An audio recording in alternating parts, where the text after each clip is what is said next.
मंगल भगवान की जय। श्रीमद्भागवत महापुराण की जय।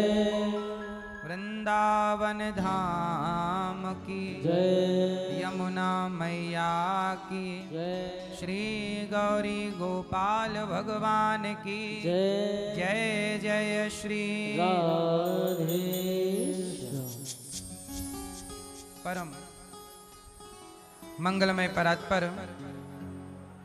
अखिलेश्वर अखिल ब्रह्मांड नायक परात्पर परब्रह्म भगवान श्री कृष्ण की वांगमय प्रतिमूर्ति श्रीमद् भागवत महापुराण। दूर दूर से आई हमारी माताएं बहनें श्रोतागण भक्तगण, साधना टीवी पर श्रद्धा टीवी पर कथा का रसपान कर रहे सभी भक्तों को जय श्रीमन्नारायण। सभी मैयाओं को भैयाओं को जय श्रीमन्नारायण। जय श्री कृष्णा। राधे राधे। कैसे हैं आप लोग? सब बैठ जाइए। कथा सुनने के लिए आए हैं तो प्रेम से बैठिए और आनंद से कथा सुनिए। सभी लोग शांति से बैठकर कथा का रसपान करेंगे। आप सबको श्री कृष्ण जन्माष्टमी की पहले से ही बहुत बहुत शुभकामनाएं। आपको पता है कृष्ण जन्माष्टमी किस तारीख की है? किस तारीख की? 16 अगस्त। 16 अगस्त को ही भगवान श्री कृष्ण का प्राकट्योत्सव मनाया जाएगा। इसलिए जिनको व्रत रहना है तो 16 तारीख को ही व्रत करें। पूजा भी यहाँ भी पूजन 16 तारीख को ही होगा। तो आप सभी कृष्ण जन्माष्टमी के पावन पर्व में यहाँ हैं। भाद्रपद मास के कृष्ण पक्ष की वह अष्टमी तिथि जिसका इंतजार देवताओं को भी होता है, वो तिथि हम सब मिलकर यहीं बिहारी जी के चरणों में, गौरी गोपाल भगवान के चरणों में मनाएंगे। आप सभी का खूब खूब स्वागत, वंदन, अभिनंदन। जिन्होंने भागवत जी के पोथी पाठ आज बिठाए हैं, आप सबका भी खूब खूब साधुवाद। आप लोगों ने अपने पितरों के लिए, उनके पितरों के कल्याण के लिए भागवत जी का पाठ जो बिठाया है, अति उत्तम। इस कथा में परीक्षित बन के हमारे श्री गोपाल केशवराव भुरे जी, श्रीमती शोभा श्री संतोष गोपाल राव जी, वैशाली भुरे जी, श्री प्रदीप गोपाल राव अश्विनी भुरे जी और श्रीमती शोभा बाई, आप सभी प्रज्वल उज्ज्वल प्रसन्न आनंदी एवं समस्त भुरे परिवार परतवाड़ा अमरावती महाराष्ट्र से हैं। भैया श्री गोपाल केशवराव, आपने बताया कि श्री गोपाल जी सबसे पहले यहाँ गौरी गोपाल में इन्होंने भागवत जी के पोथी पाठ बिठाए थे। तब इनकी आर्थिक स्थिति बहुत कमजोर थी और भागवत जी की पोथी पाठ इन्होंने कराई और भागवत जी के 3 बार इन्होंने पोथी पाठ कराए। 3 बार इन्होंने पोथी पाठ कराए और बाद में ये भाव रखा कि कभी भगवान हमें योग्य बनाएंगे तो हम भागवत जी इस तरह से कराएंगे। और देखो भागवत जी की कृपा से इन्हें इस तरह से परीक्षित बनने का परम सौभाग्य मिला और ये भागवत जी का अनुष्ठान कर रहे हैं। ये बड़ी गरीबी में गुजारा कर रहे थे, पर जो भागवत सुनता है तो भागवत उसकी व्यथा को सुन ही लेती हैं। भागवत प्रत्यक्ष भगवान है। इन्होंने कहा कि हम पहले इतने गरीबी में कि हमारे पास 20-25 लाख रुपए का कर्जा हो गया, पर भागवत सुनने से भगवान की ऐसी कृपा हुई कि आज सब बढ़िया चल रहा है। अब तो ये 10 लाख रुपए हफ्ता में बांटते हैं अपने मजदूरों को, कार्यकर्ताओं को। इस तरह का सामर्थ्यवान ईश्वर ने इनको बना दिया। ये भागवत जी की कृपा। और जब इन्हें सामर्थ्यवान बनाया तो ये पुनः भागवत सुनने आ गए और ये 3री बार भागवत करा रहे हैं, है ना? तो 3 बार पोथी पाठ और 3 बार ये, कि टोटल 3 बार, टोटल 3 बार। तो 3 बार ये भागवत जी का आयोजन करा रहे हैं, 3री बार है ये। तो कहने का अर्थ ये निकला कि जो भागवत की कथा सुनता है, विश्वास रखिएगा, भगवान उसकी व्यथा को सुन लेते हैं। ये इस बात के प्रमाण हैं। क्यों जी, बात सही है? भगवान ने इन्हें सामर्थ्यवान बना दिया। पूरे परिवार के साथ आए हैं, बहुत बहुत स्वागत आपका। भगवान आप पर ऐसी ही कृपा बनाए रखें। साथ ही हमारी मैया रामवती शर्मा जी, आप श्री दिनेश शर्मा जी, संगीता शर्मा जी, अजय शर्मा जी, अरुणा शर्मा जी, पोता साहिल शर्मा जी, पुष्कर से आप आए हैं। अच्छा, पुष्कर पोते का नाम है, पुष्कर शर्मा, दिल्ली से आप आए हैं और प्रेम पूर्वक आप भागवत जी के परीक्षित बन के कथा सुन रही हैं। मैया जी, मैया का भी मन था भागवत सुनने का, भगवान ने उनकी इच्छा पूरी की। आप सब बड़े कृपा पाए हैं भगवान की, और भगवान सदा पर कृपा इसी तरह बनाए रखें। परीक्षित बन के यहाँ बहुत सारे भक्तों ने पोथी पाठ बिठाई है। आप लोगों ने जो भागवत जी की सेवा की है, जो भागवत सुनता है उसका सुनना कभी निष्फल नहीं होता। अभी सितंबर में 7 सितंबर से पितृपक्ष स्टार्ट हो रहे हैं। 7 तारीख को पूर्णिमा है और पूर्णिमा से ही पितृपक्ष चालू हो जाते हैं। तो आप लोग अपने पितरों के लिए, पूर्वजों के लिए, ये जो श्राद्ध पक्ष आ रहा है, पितृपक्ष आ रहा है, इस माह में अभी 7 तारीख से 13 सितंबर तक, 7 से 13 सितंबर और फिर 15 से 21 सितंबर 2 रेगुलर भागवत जी के पोथी पाठ होंगे। तो आपके पूर्वजों की जो भी तिथि आए बीच में, तो आप भी अपने पितरों पूर्वजों के लिए आप पितृपक्ष में भागवत जी का आयोजन करना चाहें, पोथी पाठ बिठाना चाहें तो जरूर बिठाइए, क्योंकि यह पितृपक्ष अपने पितरों के लिए, पूर्वजों के लिए ये 15 दिन हमें प्राप्त होते हैं। ठीक है?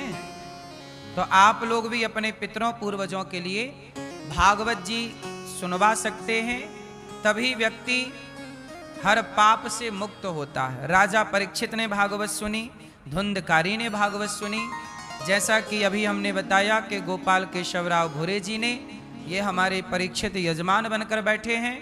इनकी स्थिति बड़ी दयनीय थी, पर भागवत की कृपा से भगवान ने इन्हें इतना संपन्न बना दिया कि आज ये बता रहे थे कि हमारे पास इतना काम अब आ गया कि हम काम कर ही नहीं पाते।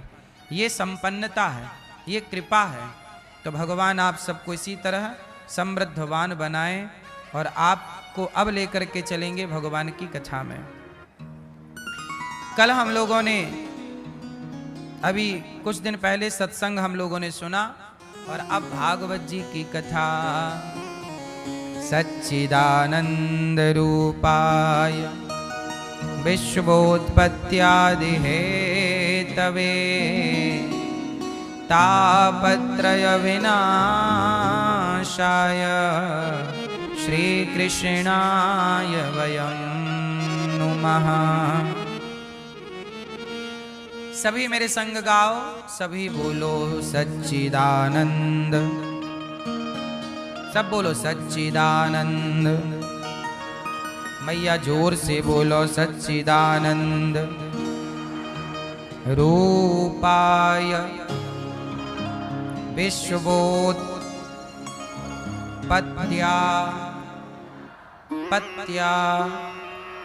हेतवे तापत्रय विनाशाय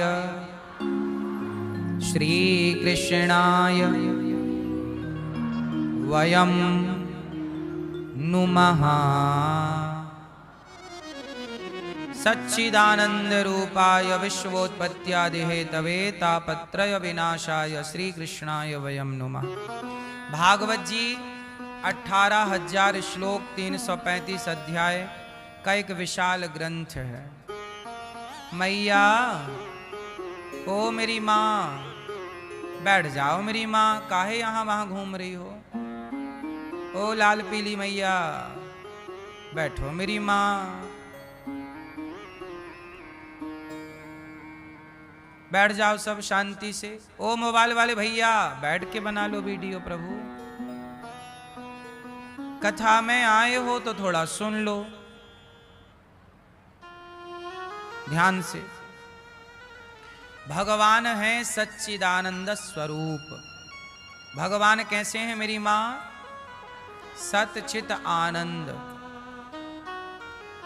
भगवान सत्य है, भगवान चित स्वरूप मतलब प्रकाश स्वरूप, और भगवान ही आनंद के सागर हैं। सत चित आनंद, इसलिए भगवान का नाम है सच्चिदानंद। इस संसार में सत्य क्या है? बड़े बड़े विद्वानों ने खोज की कि सच क्या है। इस सृष्टि का अंतिम सत्य क्या है? बताओ, इस धरती का आखिरी सत्य क्या है? ये सवाल है बहुत बड़ा। कुछ लोग इस सवाल के उत्तर तक पहुंच जाते हैं, कुछ इस प्रश्न के उत्तर तक नहीं पहुंचते। इस धरती का अंतिम सत्य क्या है? क्या है अंतिम सत्य? कुछ लोग कहते हैं कि अंतिम सत्य है मृत्यु। धरती का अंतिम सत्य क्या है मेरी मां? ये बात बिल्कुल सत्य है कि मृत्यु अंतिम सत्य है, पर इस मृत्यु से भी एक चीज और है जो मृत्यु से भी ऊपर है। क्या आप बता सकते हैं कि वो अंतिम सत्य क्या है? मृत्यु तो अंतिम सत्य है, इसे हम नकार नहीं रहे, पर इससे भी कुछ और सत्य है। मैया बताओ मेरी मां। नहीं, आप बताओ क्या कौन सत्य है? कर्म। ठीक है, कर्म भी सत्य है। जो कर्म किया है वो फल मिलेगा। बात सही है कि मृत्यु के बाद भी व्यक्ति का कर्म नहीं मरता। जो किया है अच्छे का अच्छा और बुरे का, बात ठीक कह रही हो आप। अंतिम सत्य, कुछ लोग कहते हैं मृत्यु अंतिम सत्य है, कुछ लोग कहते हैं कर्म अंतिम सत्य है। और किसी को कुछ कहना है? मैया, गुलाबी मैया, अंतिम सत्य क्या है मेरी मां? नहीं, सुनो। कुछ लोगों ने कहा मृत्यु अंतिम सत्य है, ये बात भी सही है। कर्म अंतिम सत्य है, ये बात भी सही है। पर तीसरा जो सबसे जरूरी है वो जानना ये जरूरी है कि इस सृष्टि का आखिरी सत्य कौन है? बोले राम नाम सत्य है। मतलब भगवान का नाम ही सत्य है, भगवान ही सत्य है। कौन है सत्य? इसलिए हमारे बड़े बुजुर्गों ने बड़ा दिमाग लगाया और कहा कि भाई अंतिम सत्य क्या? इसलिए जब कोई मर जाता है तो हमारे यहाँ अंतिम सत्य बोला जाता है। अर्थी को चिता पे रखने से पहले कंधे पे रख के जाते जाते लोग क्या जपते हैं? राम का नाम, क्योंकि अंतिम सत्य राम का नाम है। हाँ या ना? अब आप कह सकते हैं कि कृष्ण नाम सत्य क्यों नहीं बोला? राम नाम सत्य है तो कृष्ण नाम भी तो सत्य है, विष्णु नाम भी तो सत्य है, नारायण नाम भी तो सत्य है। तो सुनो, राम, विष्णु, कृष्ण और नारायण ये तीनों एक ही है। राम का फुल फॉर्म क्या होता है? राम, 2 अक्षर का प्यारा नाम। बताइए राम नाम का फुल फॉर्म क्या है? रा मतलब राधा, माँ मतलब माधव। राधा माधव ही तो शॉर्ट फॉर्म में राम बनेगा। तो राम में राम भी है और राधा माधव भी है। तो सीता राम और राधा माधव ये दोनों, और जो राम है वही नारायण है, वही विष्णु है। तो राम कह दिया तो सब हो गया। इसलिए राम नाम सत्य है। मतलब इस धरती का अंतिम सत्य भगवान का नाम ही है। नाम, इसलिए कहते हैं संत लोग नाम जपो। क्या जपो? सीताराम सीताराम, जय श्रीमन्नारायण, श्री कृष्ण गोविंद हरे मुरारी। नाम जपो भैया, नाम जपो, श्रीमन्नारायण श्रीमन्नारायण, क्योंकि नाम ही काम करेगा। अंतिम सत्य क्या है? पैसा अंतिम सत्य नहीं है, पैसा कौड़ी धरा रह जाएगा। हम सबको जाना है मेरी माँ। अंतिम इसलिए कहा सच्चिदानंद रूपाय विश्वोत्पत्त्यादि हेतवे। भगवान क्या करते हैं? विश्व की उत्पत्ति, पालन, संहार। ये दुनिया किसने बनाई होगी मेरी माँ? बड़े बड़े वैज्ञानिक परेशान रहते हैं कि ये दुनिया किसने बनाई। सब लोग अपने अपने तरीके से बात करते हैं। बड़े बड़े वैज्ञानिक यही रिसर्च करते हैं कि दुनिया किसने बनाई। ये दुनिया अपने से बनी। कुछ लोग कहते हैं सब अपने से बन गया, कुछ लोग कहते हैं नहीं नहीं, बनाया है। बताइए, वैज्ञानिक लोग सर्च करते हैं, रिसर्च करते रहते हैं। आप लोगों को पूछना है, आप लोगों से मैं पूछ रहा हूं, ये दास अनिरुद्ध पूछ रहा है, बताइए कि ये दुनिया किसने बनाई है? मैया किसने बनाई? आप लोग कह देते हैं भगवान ने बनाई। भाई भगवान ने बनाई ये तो ठीक बात है, पर इसे प्रूफ भी तो करना पड़ेगा। बिना प्रमाण के विज्ञान नहीं मानता। साइंस को प्रूफ चाहिए, एविडेंस चाहिए कि आपके पास प्रमाण क्या है, किस आधार पर आप ये कह सकते हैं कि ईश्वर ने बनाया। ये दुनिया किसने बनाई है? जोर से, किसने? ये दुनिया किसने बनाई? आपकी आंखें किसने बनाई? आपके कान किसने बनाए?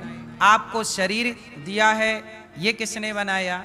अच्छा एक बात देखना जरा, आप लोग गाड़ी खरीदने जाते हो तो पुराना मॉडल लेते हो कि नया मॉडल? है ना? हर साल गाड़ी अपडेट हो जाती है, अपग्रेड हो जाती है। बोलो हाँ। हर साल गाड़ी जो है नया मॉडल ले आती है। अच्छा, नया मॉडल लाने के पीछे का विज्ञान क्या है? पुराने मॉडल में जो जो कमी रह गई वो नए मॉडल में पूरी कर दी। यही तो है नया मॉडल। बोलो हाँ कि ना? हर साल गाड़ियां नए मॉडल में आ रही हैं, नया वर्जन आ रहा है, नया अपडेट आ रहा है। लेकिन जरा सोचो, इंसान की बनाई गाड़ी हर साल अपडेट मांगती है, इंसान का बनाया मोबाइल हर साल अपडेट मांगता है, लेकिन ईश्वर ने लाखों साल पहले जैसे इंसान बना दिए, आज तक नए इंसान का कोई अपडेट नहीं आया। जस का तस है, कोई उसकी आंखों में अपग्रेड नहीं। उसके हाथ वैसे ही, पांव वैसे ही, उंगली वैसे ही, अंगूठा जो काम आज के 50 साल पहले आपके पूर्वजों का काम कर रहा था भैया। बोलो हाँ या ना? बस थोड़ा सा फर्क हो गया कि पहले अंगूठा दिखाने से लोग कहते थे ठेंगा दिखा रहे हो, आज गुड़ कहा जाता, गुड़ गुड़ गुड़। ठीक है ना? ओके। पर इसको पहले क्या अंगूठा ठेंगा दिखा रहा है? तो ये अपडेट इंसान ने कर लिया, लेकिन ईश्वर की तरफ से तो सब सिस्टम। अब बताइए कोई अपडेट वाला इंसान आया नया? वही हाथ, वही पांव, वही खोपड़ी, वही साइज, वही। हाँ या ना? इसका मतलब है कि इंसान की बनाई चीजों में कमी रह सकती है, भगवान की बनाई चीज में कोई कमी नहीं है। हाँ या ना? कमी रह गई इसलिए तो अपडेट ले आए। हाँ या ना? लेकिन भगवान की बनाई चीज में कोई कमी नहीं है तो बताओ। इसलिए ये दुनिया किसने बनाई? भगवान ने बनाई। क्यों? क्योंकि जब से बनी है अपडेट की जरूरत नहीं पड़ी। मतलब कोई है जो आज के करोड़ों साल आगे की सोच के आपको डिजाइन कर रहा है। मतलब है कोई जो सब कुछ संचालित कर रहा है। समय से सूर्य का उदय होना, समय से सूर्य का अस्त होना, क्या गजब की दुनिया बनाई है विधाता ने। हाँ या ना? तो किसने बनाई ये दुनिया?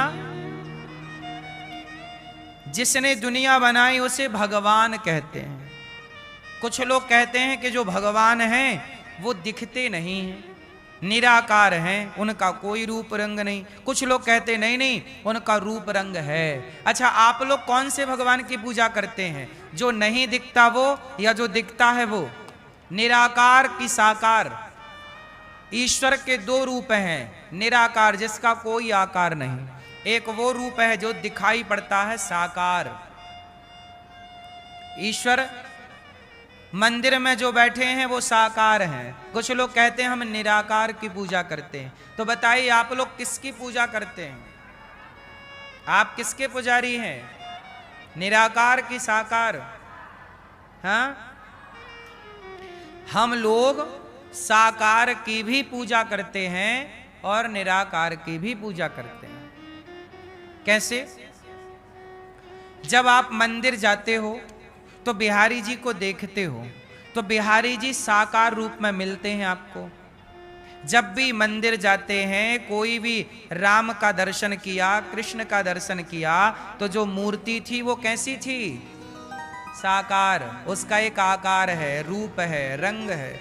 उसे आपने देखा, राम को देखा, कृष्ण को देखा, और देखने के बाद जब आप घर गए तो वही छवि मन में बस गई।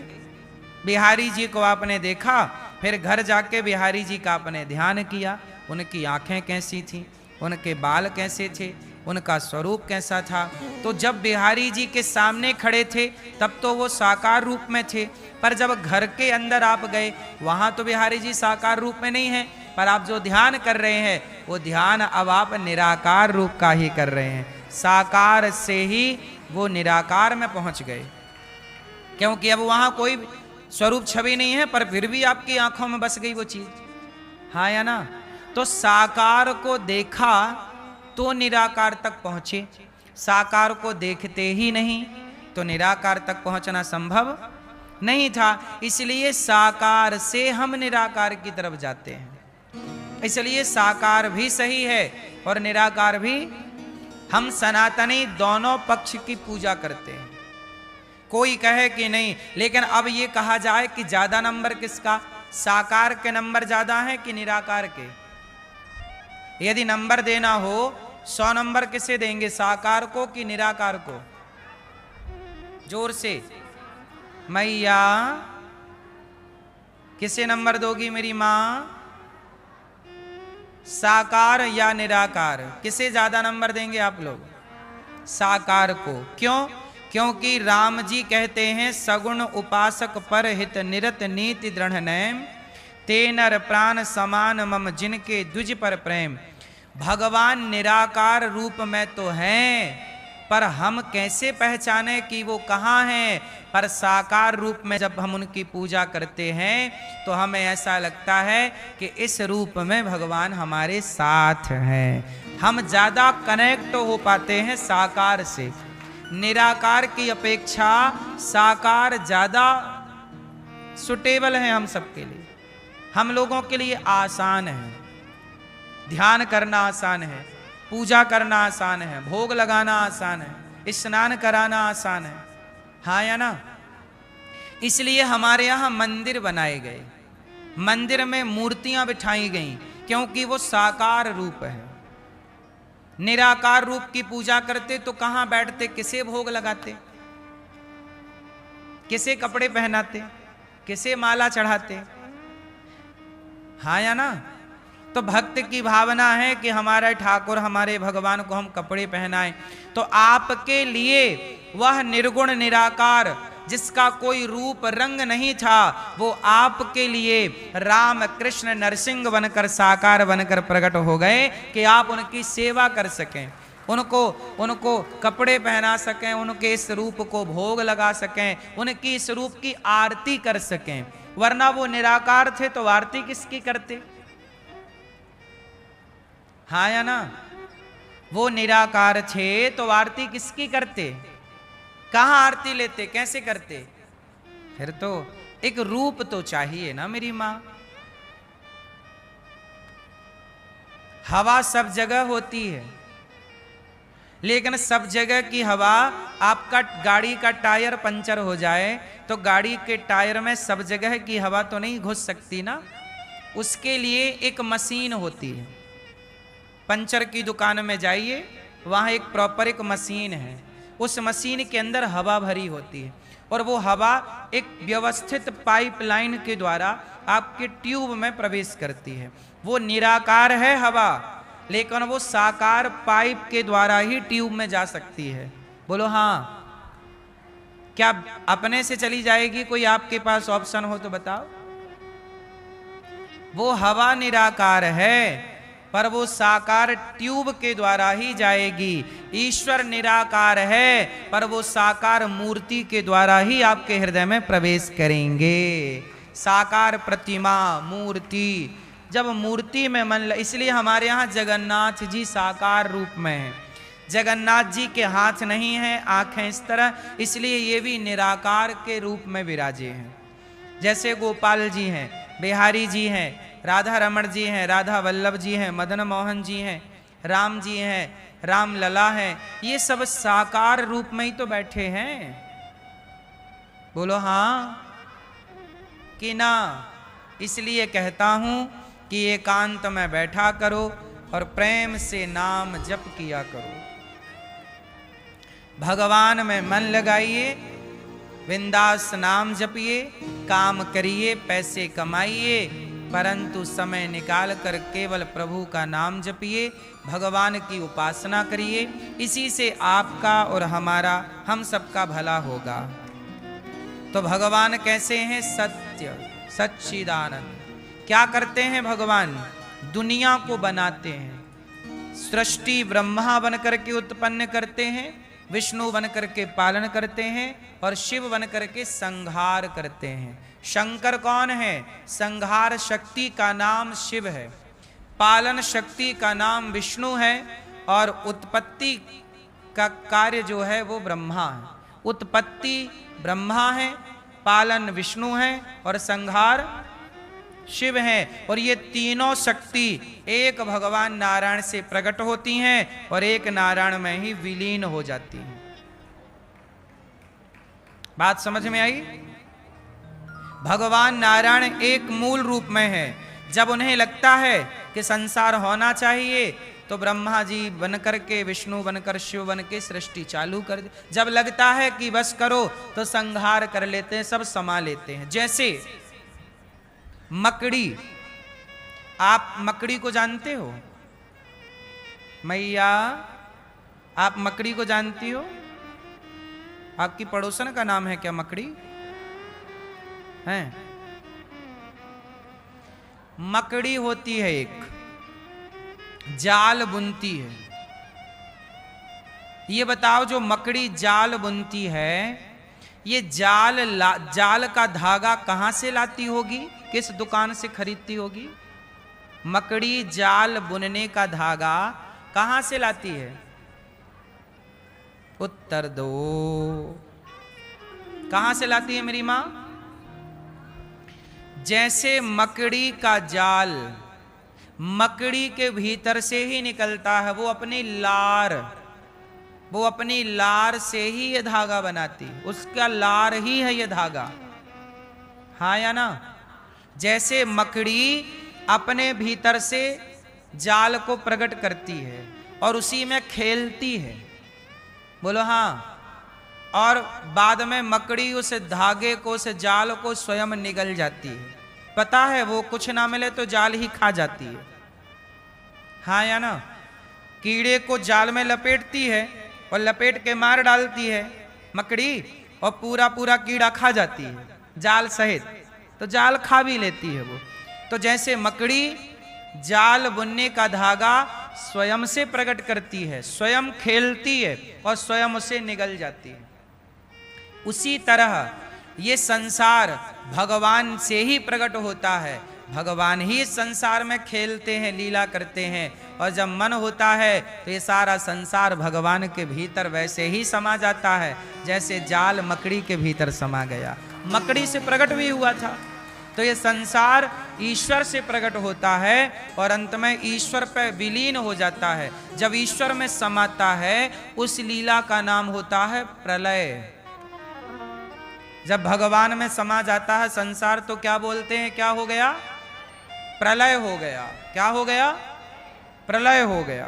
प्रलय जब होता है तब पूरी धरती डूब जाती है, पानी ही पानी होता है। तो भगवान का मन हुआ तो सृष्टि कर दी, मन हुआ पालन हो गया, मन हुआ संहार।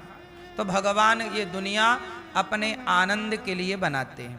अब हम लोग यहाँ परेशान रहते हैं कि हम पे ये संकट, हम पे ये मुसीबत। जो आपके जीवन में हो रहा है ये ईश्वर का खेल है।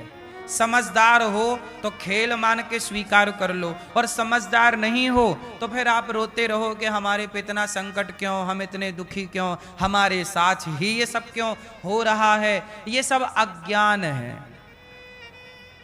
यदि आप ये सब कहते हैं कि हम बड़े दुखी हैं, हम ही क्यों परेशान हैं, हमारे साथ ही ये सब क्यों चल रहा है, तो आप अज्ञान की परिभाषा प्रकट कर रहे हैं।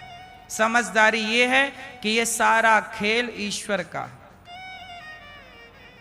बोलो हाँ, किसका खेल है?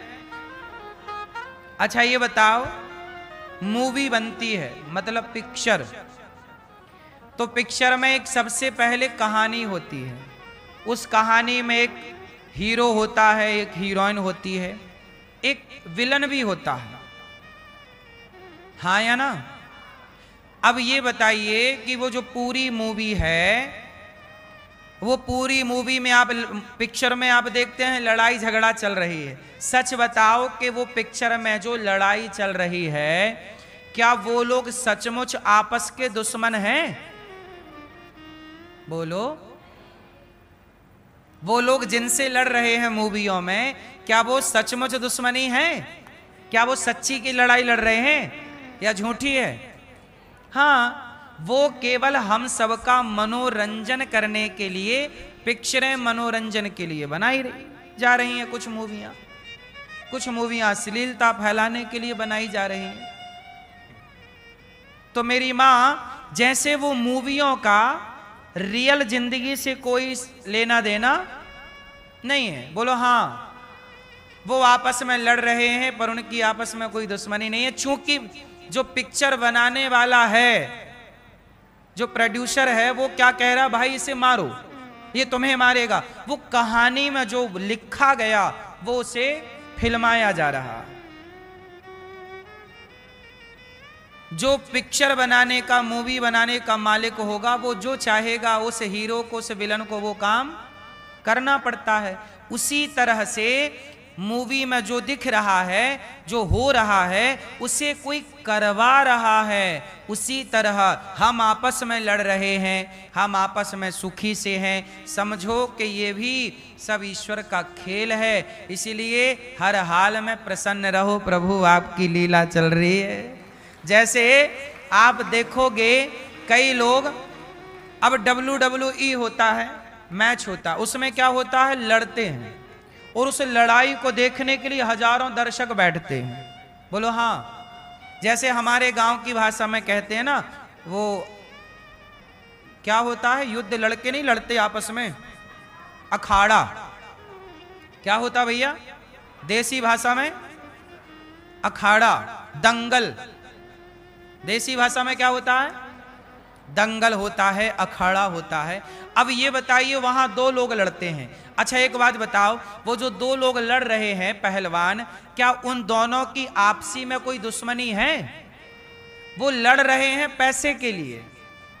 किसके लिए लड़ रहे हैं? जो जीतेगा उसको 5,000 10,000 जो भी इनाम मिल जाएगा। तो वो उनका उस व्यक्ति से कोई दुश्मनी नहीं है, लेकिन वो पैसे के लिए लड़ रहे हैं। सच बताओ, आज भी लड़ाई झगड़ा आपकी उससे कोई लड़ाई है नहीं, बस पैसे के लिए आज भी लड़ रहे हैं लोग। हम सब के बीच में लड़ा कौन रहा है? पैसा। यदि पैसा हट जाए तो कोई किसी से क्यों लड़ेगा? बोलो हाँ। सही है कि गलत है? इसका मतलब ये है कि जब अखाड़े में दो लोग लड़ते हैं तो दो लोगों के लड़ने को देखने के लिए सैकड़ों लोग आते हैं और मजे लेते हैं, हाँ या ना? जब आप लड़ते हो तो दुनिया खड़े होके मजा लेती है और आपको लगता हम लड़ रहे हैं, अरे दुनिया मजा ले रही है मेरी माँ। इसलिए आपसी वैर मिटाकर, आपसी मतभेद मनभेद मिटा करके और प्रभु की इच्छा मानना चाहिए। कभी परेशान नहीं होना चाहिए। हर विषम परिस्थिति में ये समझना चाहिए कि ये ईश्वर की परीक्षा है और भगवान हमें इस तरह से हमारे साथ खेल रहे हैं, लीला कर रहे हैं। हाँ या ना? आप लोग समझते नहीं हैं ईश्वर के सिद्धांत को। तो निकल के क्या आया? अखाड़े में दो लोग लड़ते हैं। किसके लिए लड़ते हैं? जोर से, पैसे के लिए। तो मूल में झगड़े की जड़ कौन है? झगड़े की जड़ पैसा है। बात समझ में आ गई? इसलिए पैसा कमाना चाहिए, पर उतना ही पैसा कमाना चाहिए जितने से जरूरतें पूरी हो जाएं। आजकल के लोग परेशान हैं, मेरी माँ पैसे के लिए भागे जा रहे हैं, भागे जा रहे हैं। पैसा कमाना अच्छी बात है। पैसे से दो काम होते हैं, पाप भी होता है और पुण्य भी होता है। आप कितने लोग इस बात से सहमत हैं कि पैसे से पाप भी होता है? क्या होता है पैसे से? कैसे? पैसे से पाप कैसे होता, बताओ जरा। क्या? क्यों मैया? पैसे से पाप कैसे होता है? जोर से। पैसे से आप जुआ खेल लो, पाप हो जाएगा। पैसे से आप मांस ले आओ, पैसे से ही तो बकरा बकरी खरीद करके आप ही उसकी मृत्यु के जिम्मेदार हो गए। तो आप किसी की मौत के कारण बन गए। बकरा बकरी मुर्गा मुर्गी मछली के, तो पाप ही तो हो गया। पैसा आपको शराब पिलाता है, शराब पी के आप गलत काम कर लेते हैं। पैसे से पाप भी होता है। पैसे से लोग क्या करते हैं? एक बूढ़े आदमी पैसे वाले थे, तो एक नाचने वाली को बुला लिया और मुंह पे फंसाया 500 का नोट और उससे कहा कि तू भी मुंह से ही निकाल। तो ऐसा भी होता है पैसे से। हाँ या ना? प्रभु तेरी माया तेरा खेल कैसा, जमाने को पागल बना दे ये पैसा। ये पैसा सबको पागल बना रहा है और लोग इस पैसे के पीछे पागल बन रहे हैं। ये पैसा भले नहीं बोलता, पर आपस में बोल बोल के हंस रहा होगा, देखो पागल बन गया मेरे लिए। आपस में लड़ रहा, जान गंवा रहा पैसे के लिए। हाँ या ना? कितने लड़के हैं स्टंट करते हैं, रील बनाने के चक्कर में जान जोखिम में डाल देते हैं कि रील बनाएंगे, व्यू आ जाएंगे, पैसे। उसी पैसे के चक्कर में कई बार लड़का लड़कियों की जान चली जाती है। हाँ या ना? पैसे के लिए कई लोग मर जाते हैं। इसलिए मेरी माँ, पैसे से कमाओ पैसे, पर पाप ना हो। कोशिश करिए कि पैसा आए तो आप दीन दुखियों की सेवा करने लग जाएं। किसी भूखे को रोटी दें, प्यासे को पानी दें, किसी बेटी का विवाह कराएं। भले काम करें, अच्छे काम करने चाहिए। क्या करना चाहिए? पैसे से अच्छे काम भी हो सकते हैं और पैसे से बुरे काम भी हो सकते हैं। अब क्या करना है वो अपन डिसाइड कर लेते हैं। इसलिए मेरी माँ, पैसा कमाओ, पर पैसे में पागल ना बनो, वरना पैसा पागल बना देगा तो गधा बन जाओगे। सारी जिंदगी पैसे के पीछे, हाय पैसा हाय पैसा। आपकी सारी जवानी खत्म हो जाएगी, बच्चों को, पत्नी को, परिवार को आप टाइम ही ना दे पाओगे। और जब पैसा कमाते कमाते जब समझ आएगी कि भाई टाइम देना चाहिए, तब तक बच्चे बड़े बड़े हो चुके होंगे। जब तक अक्कल आएगी तब तक समय हाथ से जा चुका होगा। बोलो हाँ। आज सबको समझ ही नहीं आ रही है, इसलिए हमारे यहां कहते हैं कितना पैसा कमाना चाहिए। क्यों मेरी मां? कितना पैसा कमाओ? एक पंडित जी थे, सुनो, कितना पैसा कमाना चाहिए, कितनी इच्छाएं रखनी चाहिए, इसके लिए कथा सुनाता हूं भागवत जी की। ध्यान से सुनिएगा। भागवत जी में एक कथा है एक पंडित जी थे, उनका नाम था आत्मदेव। आत्मदेव नाम के एक पंडित जी थे मेरी माँ। अच्छा खासा उनका जीवन था। उनकी पत्नी का नाम था धुंधली। बढ़िया जिंदगी जी रहे थे, पैसा भी कमा रहे थे, खूब बढ़िया रोटी थी, घर था, सब था, आनंद था। लेकिन पता है उनके यहाँ एक पुत्र नहीं था। पंडित जी ने बड़ी पूजा की, पाठ की, जप तप सब किया, एक बेटा हो जाए, एक बेटा हो जाए, पर नहीं हुआ। किसी के भाग्य में नहीं है तो नहीं होता।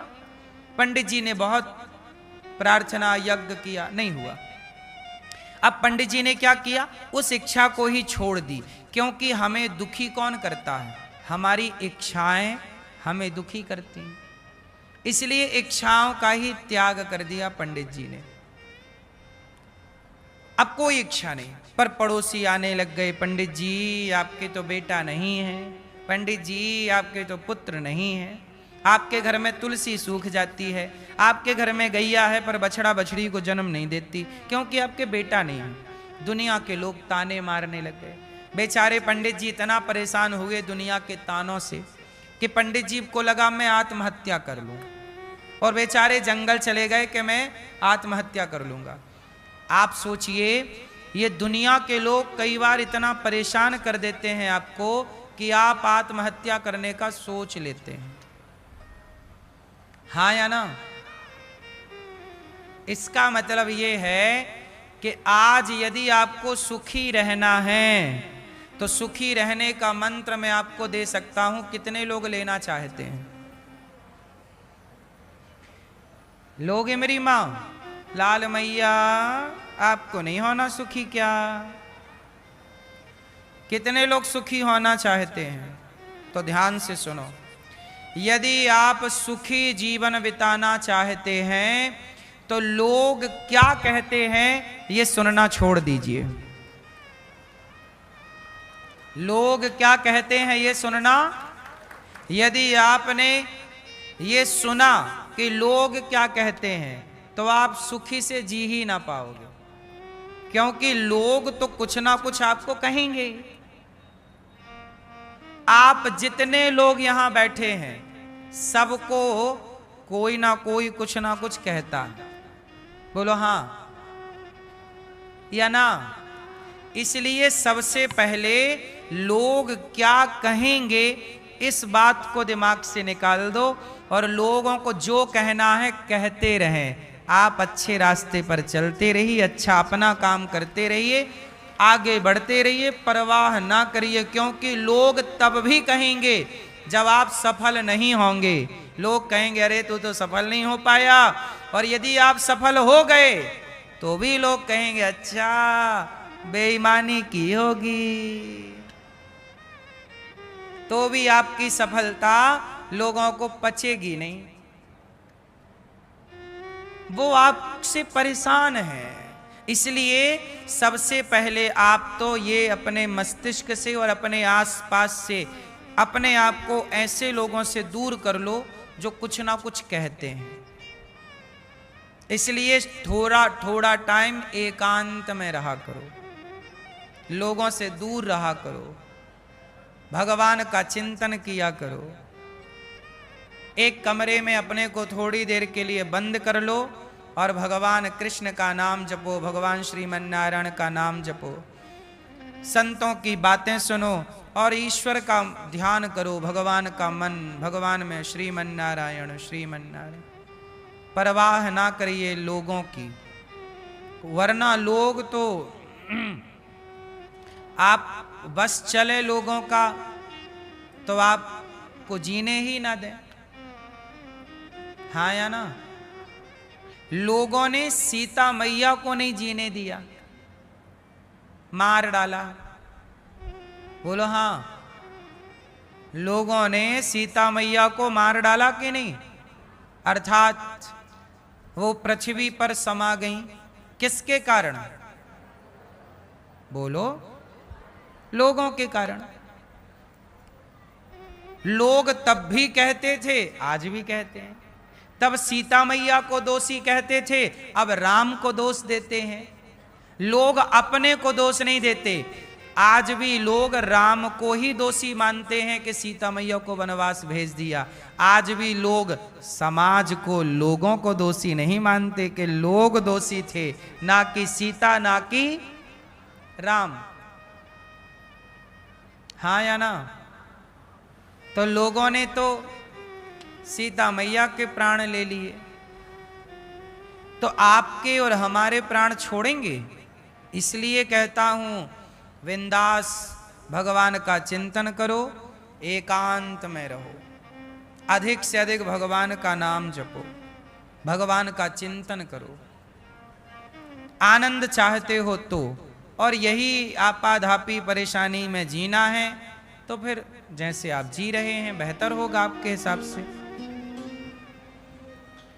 भगवान सच्चिदानंद स्वरूप, विश्व की उत्पत्ति पालन संहार करने वाले पंडित जी थे आत्मदेव।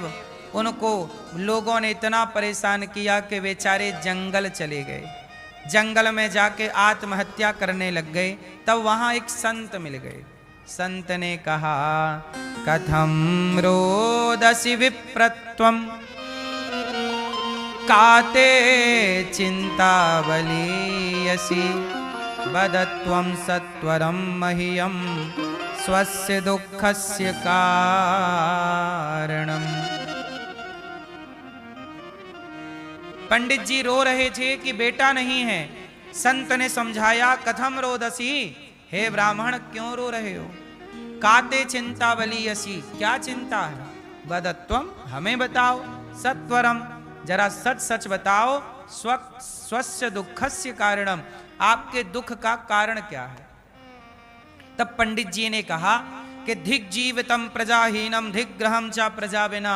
हे ब्राह्मण देवता, हे साधु जी, हे संत भगवान, मेरे कोई पुत्र नहीं है, इसलिए मैं परेशान हूं। संत ने कहा कि वाह, पुत्र के लिए परेशान हो गए? अरे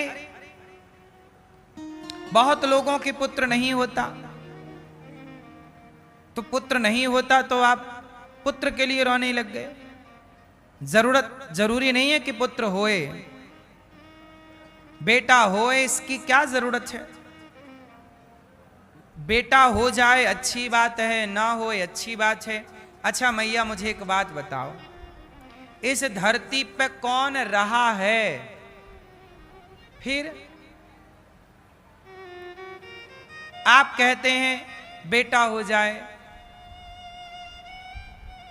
अरे बेटा हो जाए भगवान करे, काश आप लोगों के अंदर इच्छाएं ना होती तो आप कितने सुखी होते। पर आपके अंदर क्या हो गई? जोर से, बेटे को पाने की इच्छा। 4 साल हो गए विवाह के, बेटा नहीं हुआ, बड़ी चिंता है, बेटा नहीं, बेटा नहीं, बेटा नहीं। लेकिन बुढ़ापा आ गया, अभी तक भगवान से प्रेम नहीं हुआ, इसकी चिंता किसी को नहीं है। बेटा नहीं हुआ, इसकी चिंता है। भगवान से प्रेम नहीं हुआ, अपने कल्याण का हमने साधन नहीं किया, इसकी चिंता किसी को नहीं है। अच्छा बताओ, ये मानव का शरीर आपको बार बार मिलेगा क्या? बोलो मेरी मां, जरा बताओ, ये मानव का शरीर क्यों मिलता है? बोलो।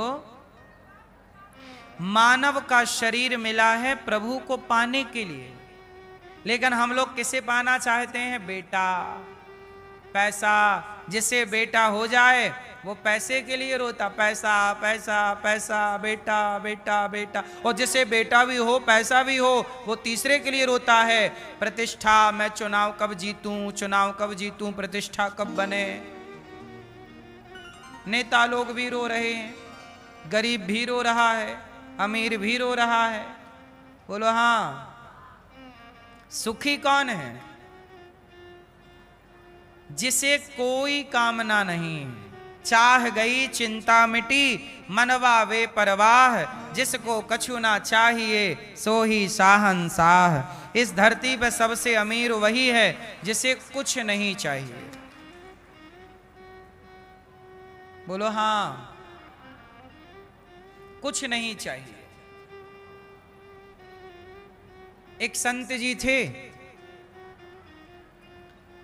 वो संतों की सेवा करते थे, गृहस्थ थे, पत्नी थी और वो स्वयं थे। कोई भी संत आ जाए तो पत्नी को बोला करते कि साधु आ गए, 4 संत हैं, जरा रोटी बना लो।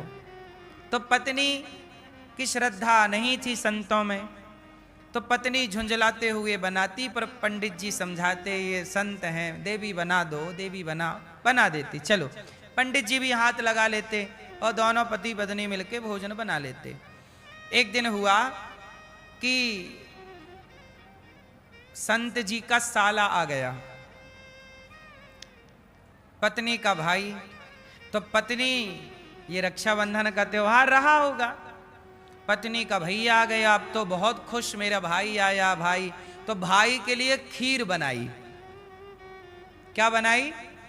खीर। भाई के लिए जब खीर बनी तभी कुछ संत आ गए। तो पत्नी को लगा दुख के, हे भगवान, अभी ये संतों को खिला देंगे, मैंने भैया के लिए बनाया है। अब संत जी समझ गए कि वो खीर छिपाने लग गई। तो संत जी ने कहा, पति ने कहा कि जरा जाओ कुएं से पानी भर लाओ। तो वो कुएं में पानी भरने चली गई। तब तक संतों को बिठाया, जल्दी जल्दी वो खीर ही खीर खवा दी। जो रोटी दाल चावल बना वो खीर खीर परोस दी और संत लोग खीर खाए। तब तक वो कुएं से लौटी, और जब लौटी तो आग बबूला हो गई, आग लग गई उसके शरीर में। भाई के लिए बनाई तो उन्हें बाबा जी को खवा दिया।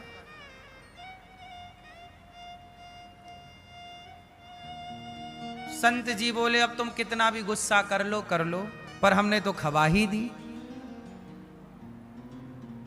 तो कहने का तात्पर्य यह है कि वो पत्नी बाद में फिर नाराज होकर के चली गई अपने भाई के साथ। बोले, हमें आपके साथ रहना ही नहीं है, अब चली गई। तो कहने का तात्पर्य यह हुआ, और वो संत जी साधु सेवा करते, जो भी भिक्षा मांग कर लाते, कमाते, सेवा करते। तो कहने का अर्थ ये हुआ कि मानव जीवन सेवा के लिए मिला है, संसार बसाने के लिए नहीं मिला। अच्छा ये बताओ, हम सबके माता पिता कौन हैं? उत्तर दो। भगवान, त्वमेव माता च पिता त्वमेव, माता पिता तुम मेरे, शरण गहूं किसकी। माता रामो मत पिता रामचंद्र, स्वामी रामो मत सखा रामचंद्र, सर्वस्वम में रामचंद्रो दयालुर, नान्यम जाने नैव जाने न जाने। अच्छा एक बात बताओ, हम सबके माई बाप भगवान हैं, हम सब किसकी संतान हैं? भगवान की। आप कहते हो हमारा वंश आगे कैसे बढ़ेगा? अरे भाई, तुम्हारा वंश क्यों बढ़ाना है? हम भगवान के वंशी हैं, भगवान का वंश बढ़ता रहेगा, हम रहें ना रहें, ईश्वर का वंश तो है, इसलिए हमारे माँ बाप वो हैं। ये संसार आपके हिसाब से नहीं चलता, ईश्वर के हिसाब से चलता है। इसलिए आत्मसमर्पण कर देना प्रभु के चरणों में, यही समझदारी है। अंतिम निर्णय यही है कि आप समर्पण कर दें, हाँ या ना। क्यों माथा पच्ची करना? बेटा हो जाए अच्छा है, ना हो अच्छा है। वैसे भी हम ये नहीं मानते कि ये बेटा हमारा है, ये मानो कि ये परमात्मा हमसे ये सब काम करा रहे हैं। किसके बेटा होगा, किसके बेटा नहीं होगा, ये हम लोग तय थोड़ी करते हैं, भगवान तय करते हैं। इसलिए आप लोग अपनी इच्छा को डिलीट कर दो और ईश्वर की इच्छा में प्रसन्न होकर रहो। हम झोपड़ी में हैं, ये ईश्वर की इच्छा है। हम महलों में हैं, ये ईश्वर की इच्छा है। हम आज भूखे हैं, ये ईश्वर की इच्छा है। आज हमने 56 भोग खाया, ये ईश्वर की इच्छा है। हमारा पति गोरा है, ये ईश्वर की इच्छा है। हमारा पति काला है, ये ईश्वर की इच्छा है। हमारी पत्नी गोरी काली है, वो ईश्वर की इच्छा है। हमारा बेटा हुआ है, ये ईश्वर की इच्छा है। नहीं हुआ, ये ईश्वर की इच्छा है। हमारा सम्मान हुआ, ये ईश्वर की इच्छा है। हमारा अपमान हुआ, ये ईश्वर की इच्छा है। सब में ईश्वर की इच्छा। हमारी अपनी इच्छा हम क्यों ना डिलीट कर दें? हमारे चाहे होता क्या है ये बताओ? यदि आपके चाहे होता हो तो आप चाह लो, फिर आपके चाहे क्यों नहीं हो रहा है? क्यों भैया? आपके चाहे यदि सब हो तो आप चाह लो ना, वो चाह तो रहे ही हो। क्या हो रहा है? आपके चाहे नहीं होता, प्रभु के चाहे होता। हाँ या ना? आपके चाहे आप तो बहुत कुछ चाहते हैं, पर कहां हो रहा? इस संसार में एरोप्लेन बनी, बिजली बनी, ट्रेन बनी, गाड़ी बनी, आप ये समझ लो कि परमात्मा चाह रहे हैं कि आप इतने विकसित हों, इसलिए सब हो रहा है। वो नहीं चाहेंगे तो 1 मिनट में सब खत्म हो जाएगा। 5 मिनट नहीं लगा और अभी एक पूरा गांव का गांव बह गया, आपने देखा भी उत्तराखंड में। हाँ या ना? 5 मिनट भी नहीं लगा साहब। लोग घर से निकल के सुरक्षित जगह तक नहीं पहुंच पाए, नीचे उतरने का टाइम नहीं मिला, नीचे थे तो ऊपर चढ़ने का टाइम नहीं मिला, खड़े थे तो दौड़ने का टाइम नहीं मिला, और 5 मिनट के अंदर, 5 मिनट बहुत बोल रहा हूं मैं, 1 मिनट, 1-2 मिनट में ही पूरा गांव खत्म हो गया। अब कर लो विकास। मानव ही नहीं रहेगा तो विकास किसका होगा? वो ईश्वर चाह रहे हैं कि आप आकाश में उड़ो तो आप उड़ रहे हैं, ईश्वर चाह रहे हैं कि आप अंतरिक्ष में जाओ तो आप जा रहे हैं। भाई प्रयास आप कर रहे हैं, वैज्ञानिक लोग प्रयास कर रहे हैं, परीक्षा तो परमात्मा की ही है। वो नहीं चाहे तो आप कर लो फिर सब काम। एक सुनामी आएगी, सब तुम्हारे उपकरण धरे के धरे रह जाएंगे। बोलो हाँ। उसके आगे किसी की चली है कि तुम्हारी चलेगी। तुम उड़ रहे हो तो उड़ो, पर ज्यादा घमंड में ना उड़ने लग जाना। एरोप्लेन में उड़ो, घमंड में ना उड़ो। हेलीकॉप्टर में उड़ो, घमंड में ना उड़ो। क्योंकि यदि आप विकसित हो रहे हैं तो समझ लो कि ईश्वर की इच्छा है। इसलिए हर जगह ईश्वर की कृपा को मानना चाहिए। हमने कितने वैज्ञानिकों के मुंह से सुना है, इसरो के वैज्ञानिक, नासा के साइंटिस्ट, बड़े बड़े एजेंसियों के जो वैज्ञानिक है ना मेरी माँ, वो भी अपना कोई भी काम करने के पहले ईश्वर को प्रणाम करते हैं कि प्रभु हम ये सैटेलाइट तैयार किए हैं, कृपया इसे सही जगह स्थापित कर दो जो हम चाह रहे हैं। क्योंकि अब कई बार डॉक्टर ऑपरेशन करते हैं, डॉक्टर हैं डॉक्टर, पर क्या बोलते हैं कि हम कर लेंगे, पर बचे ना बचे ईश्वर की तरफ से। हाँ, अंतिम निर्णय डॉक्टर भी ईश्वर पर छोड़ते हैं कि नहीं? आखिरी निर्णय वैज्ञानिक भी ईश्वर पर छोड़ते हैं। हमने उपकरण बना लिया, पर अब पहुंचेगा जगह तक नहीं पहुंचेगा, ईश्वर जाने। बोलो हाँ कि ना? हाँ या ना? इसलिए आप चाह रहे हो जो आपका चाहा ना होगा। किसका चाहा होता है? जोर से। इसलिए कहता हूं कि अपनी इच्छाओं को डिलीट कर दो और जो भगवान चाह रहे हैं उसकी चाह में अपनी चाह मिला के आगे बढ़ते रहो, काम करते रहो।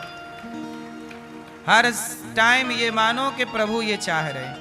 जैसे गौरी गोपाल आश्रम में हजारों लोग भोजन कर रहे हैं, ये मैं नहीं कर रहा, भगवान चाह रहे हैं कि ये सेवा यहां से हो तो हो रही है। हम नहीं करते, भगवान हमसे, आप नहीं कर रहे हैं, आपसे ईश्वर ने ये काम करवाया है।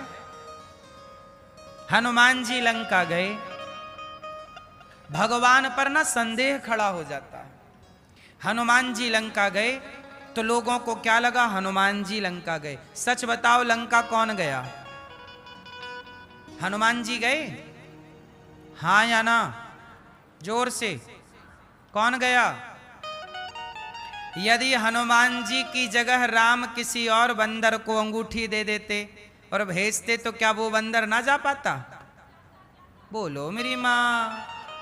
इसलिए हनुमान जी लंका गए, इसमें हनुमान जी की महिमा नहीं है, इसमें राम की ही कृपा है कि वो चाहते थे कि हनुमान जी जाएं और हनुमान जी का यश बढ़े।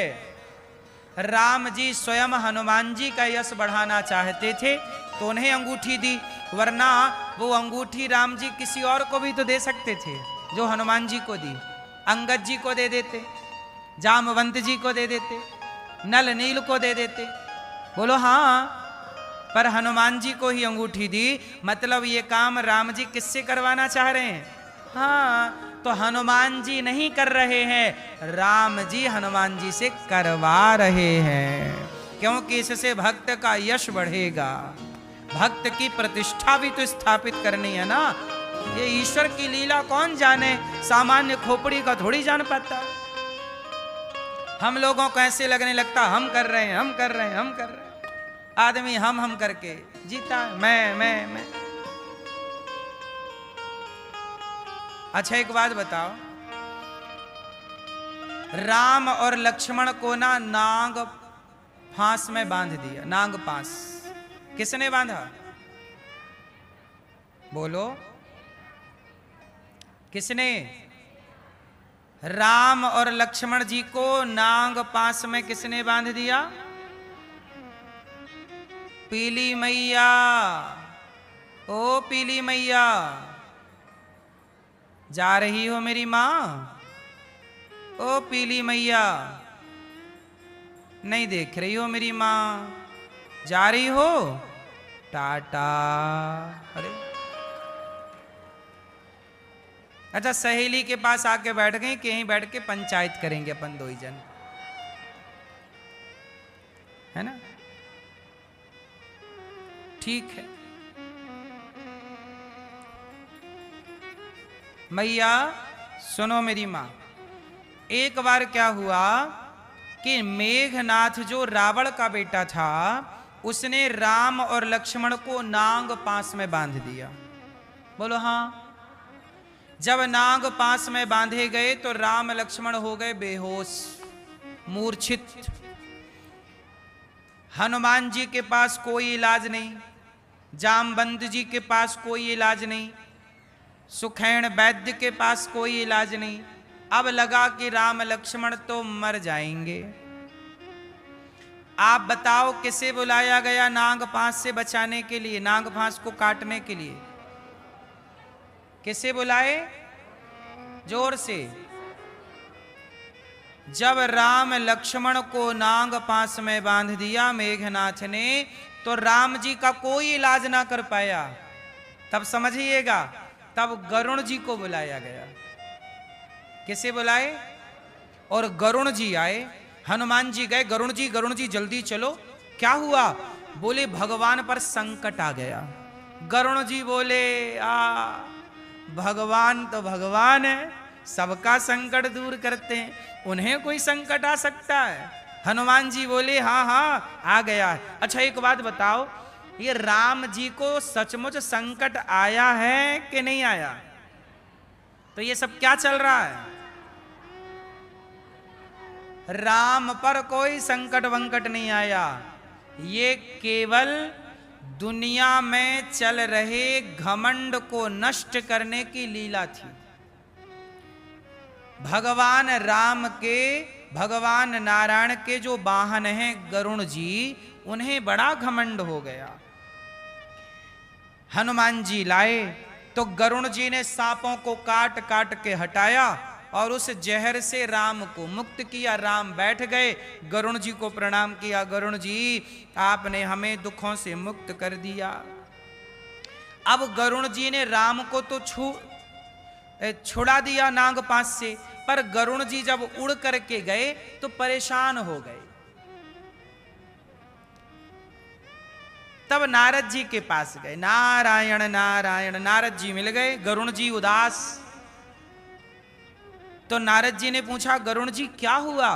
गरुण जी बोले प्रभु नारद जी, मैंने तो सोचा था कि राम और लक्ष्मण भगवान हैं,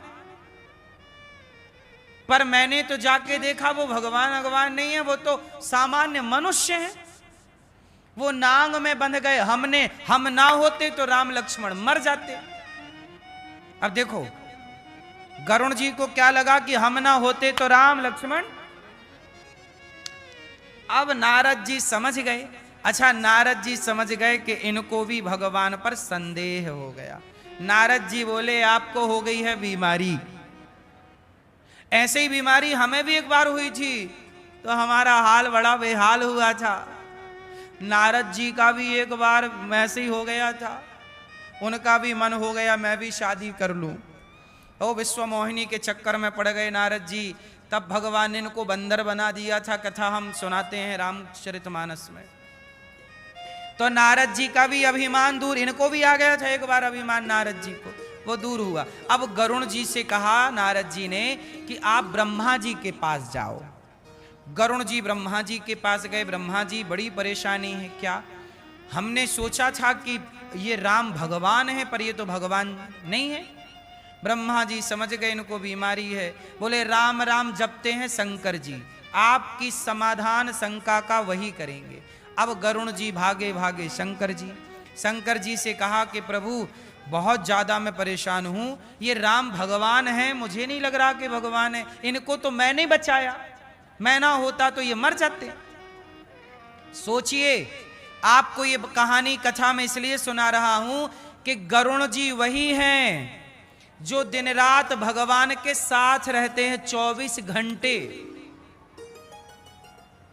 भगवान जहां भी जाते हैं गरुण पर बैठकर जाते हैं। हमारे यहां मंदिरों में गरुण स्तंभ होता है, मंदिर में जो घंटी होती है वो गरुण जी का ही अवतार होती है, इसलिए घंटी पर गरुण जी बने होते हैं, ध्यान से देखा हो तो। सोचिए 24 घंटे साथ में रहने वाले गरुण भी भगवान को नहीं जान पाए तो हम और आप भला कितना भगवान को जान पाएंगे। ये कथा केवल ये समझाती है। अब शंकर जी के पास गए। शंकर जी सदा राम राम जपते हैं। गरुण जी बोले प्रभु ये बताओ, आप दिन भर राम राम जपते हो पर राम की रक्षा तो हमने ही की, नहीं तो वो मर जाते। शंकर जी बोले देखो ऐसा है गरुण जी कि आप ठहरे पक्षी। गरुण जी कौन है? और पक्षी की भाषा पक्षी बढ़िया जानता है। तो शंकर जी बोले देखो आपको हम नहीं समझा सकते, आपको ऐसा है हम एक कौआ का पता दे रहे हैं, कौआ के पास जाओ, वो कौआ आपका इलाज करेगा। अब गरुण जी पक्षियों के कौन हैं? राजा। गरुण जी पक्षियों के कौन हैं? राजा। और कौआ जो है वो पक्षियों में अधम पक्षी माना गया है। कौन सा पक्षी है कौआ? पक्षियों में कौन सा पक्षी है? वो अधम पक्षी है कौआ। तो गरुण जी से कहा कि आप काकभुसुंड जी के पास जाइए। किन के पास जाइए? काकभुसुंडी। काकभुसुंडी जी के पास जाइए, वो राम के बड़े भक्त हैं और वो राम के बारे में बढ़िया जानते हैं। अब गरुण जी जब काकभुसुंडी जी के पास गए तो गरुण जी ने देखा कि हमारे को कौआ समझाएगा, तो उनका तो घमंड यहीं पहले टूट गया। फिर अंदर गए तो काकभुसुंडी जी ने राम की कथा सुनाई। काकभुसुंडी जी बोले कि प्रभु आप जिन राम की जान बचा कर आए हैं वो केवल आपका भ्रम था, राम के प्राणों की रक्षा कोई नहीं कर सकता। आपको ये मोह इसलिए हुआ कि आपके मोह के द्वारा दुनिया का मोह समाप्त करना था प्रभु को, दुनिया का मोह समाप्त करना था प्रभु को, ये लीला रचनी थी। तो सुनो, एक बार जब राम अयोध्या जी में थे तो मैं गया कौआ बनकर, तो मुझे भी लगा कि ये दशरथ जी के लाल, कौशल्या के लाल, ये तो धूल में खेल रहे हैं। और मैंने कहा कि ये कैसे भगवान? तब उन्होंने मुंह खोला और मैं पूरा का पूरा उनके मुख में समा गया और उनके भीतर मैंने अनेक ब्रह्मांडों का दर्शन किया। और जिन राम पर संदेह कर रहे हैं वही राम एकमात्र सृष्टि के पालनहार हैं, वही ईश्वर हैं, वही सच्चिदानंद है। उन्हीं की कथा हम सुनते सुनते कई कल्प बीत गए, करोड़ों युगों बीत गए, और हम तब से जस के तस जीवित हैं। ये राम की कृपा है। तब पूरी राम कथा सुनाई कागभूषुंड जी ने गरुण जी को। तो तुलसीदास जी ने जो राम कथा लिखी है रामचरितमानस, वह कागभूषुंड जी ने ही गरुण जी को जो सुनाई वही कथा है, राम जी की संपूर्ण कथा। तो हम आपको केवल ये बात इसलिए समझा रहे हैं कि भगवान की भगवत्ता को वही समझ सकते हैं जिन्हें भगवान समझाना चाहें। भगवान कौआ को समझाना चाहें तो कौआ समझ ले कि राम कौन है, और ना समझाना चाहें तो रावण जैसा ज्ञानी ना समझ पाए कि राम कौन है।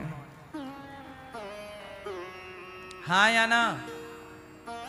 तो मेरी मां, इसलिए जो हो रहा है वो मेरी और आपकी मर्जी नहीं है। किसकी मर्जी? किसकी मर्जी? इसलिए हाँ, हो तेरी मर्जी का, हो तेरी मर्जी का मैं हूँ गुलाम, ओ मेरे अलवेले राम। हम अपनी मर्जी ना चलाएं, किसकी मर्जी में रहें? हाँ, तेरी मर्जी का मैं हूँ गुलाम, तेरी मर्जी का, हो तेरी मर्जी का, तेरी मर्जी का मैं हूँ गुलाम, ओ मेरे अलवेले राम। अलवेले राम मेरे अलवेले राम, अलवेले राम मेरे अलवेले राम, तेरी मर्जी का हो। जय हो।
दौलत मेरी तेरे नाम, मेरे अलबेले राम। मर्जी का मैं हूँ गुलाम, ओ मेरे अलबेले राम। जय हो।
ओ मेरे अलबेले राम।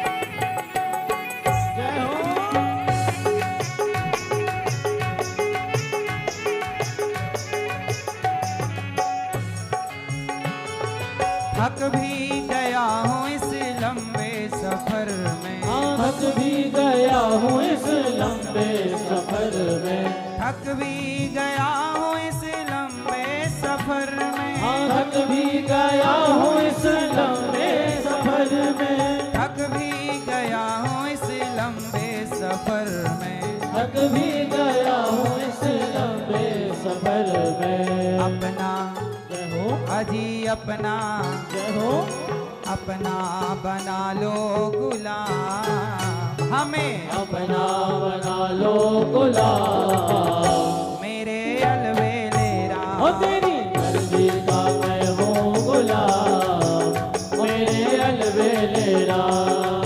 अलबेले राम मेरे अलबेले राम, अलबेले राम मेरे अलबेले राम, अलबेले राम मेरे अलबेले राम, अलबेले राम मेरे अलबेले राम। तेरी मर्जी का तेरी मर्जी का मर्जी का मैं हूँ गुलाम, मेरे अलबेले राम। तेरी मर्जी का मैं हूँ गुलाम, ओ मेरे अलबेले राम। तेरी मर्जी का मैं हूँ गुलाम, ओ मेरे अलबेले राम। मर्जी का मैं हूँ गुलाम, ओ मेरे अलबेले राम, मेरे अलबेले राम, मेरे अलबेले राम, मेरे अलबेले राम।